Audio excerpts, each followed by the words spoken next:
Travel along, Catholic pilgrims, as we learn from St. Augustine, Doctor of the Church, while we read his book, Confessions. Welcome, Catholic pilgrims. I'm glad to have you with me today. Our reading can be found on page 151 from Book 7, Chapter 17. I was astonished that although I now loved you, and not some phantom in your place, I did not persist in enjoyment of my God. Your beauty drew me to you, but soon I was dragged away from you by my own weight, and in dismay I plunged again into the things of this world. The weight I carried was the habit of the flesh. But your memory remained with me, and I had no doubt at all that you were the one to whom I should cling, only I was not yet able to cling to you. Forever the soul is weighed down by a mortal body, earthbound cell that clogs the manifold activity of its thought. I was most certain, too, that from the foundations of the world men have caught sight of your invisible nature, your eternal power, and your divineness, as they are known through your creatures. For I wondered how it was that I could appreciate beauty in material things on earth or in the heavens, and what it was that enabled me to make correct decisions about things that are subject to change, and to rule that one thing ought to be like this, another like that.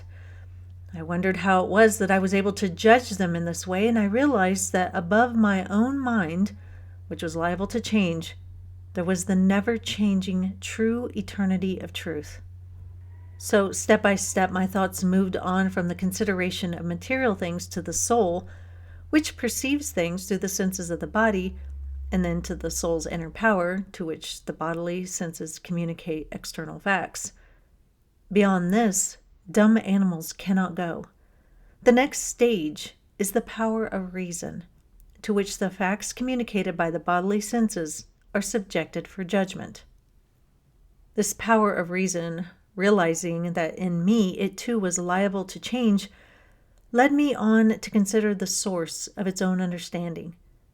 If it drew my thoughts from their normal course and drew back from the confusion of images which pressed upon it, so that it might discover what light it was that had been shed upon it when it proclaimed for certain that what was immutable was better than that which was not, and how it had come to know the immutable itself.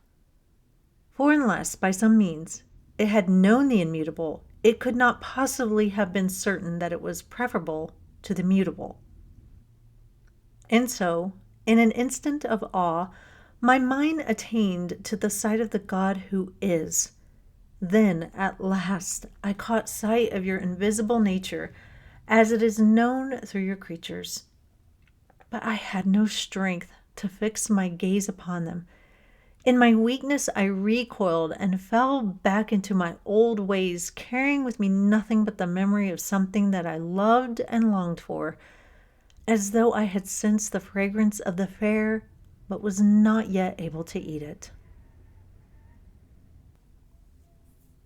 Through reason and intellect, St. Augustine knows that God is real, that he is truth, and that he is eternal, and that he is immutable.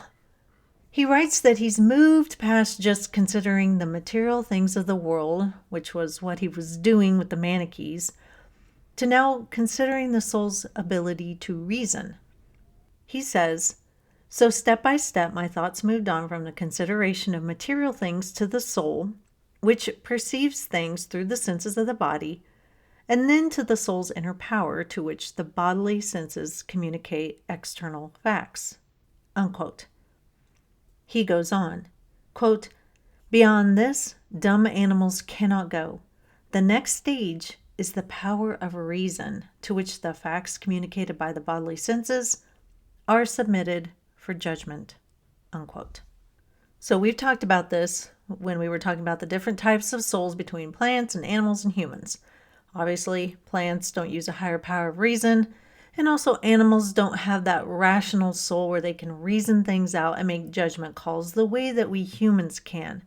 Now, obviously, animals can learn and they can think for themselves like, oh, hey, I don't want to go into that yard because last time I got hit by somebody there.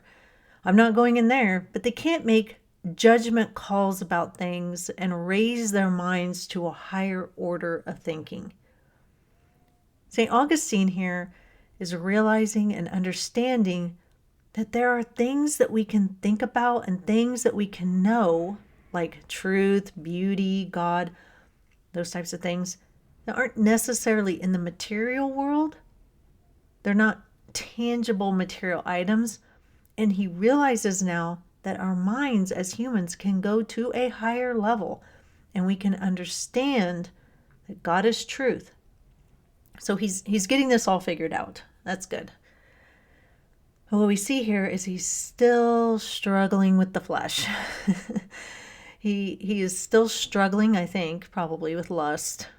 And so while he intellectually understands God is there, and he intellectually understands that God is truth, he's just not fully ready to submit to God because he is still, as he says, weighed down by the habits of the flesh. And we know that there's going to have to be a move that he makes to submit to God's will. And we have hindsight. We know what happens with St. Augustine. We know that he makes it.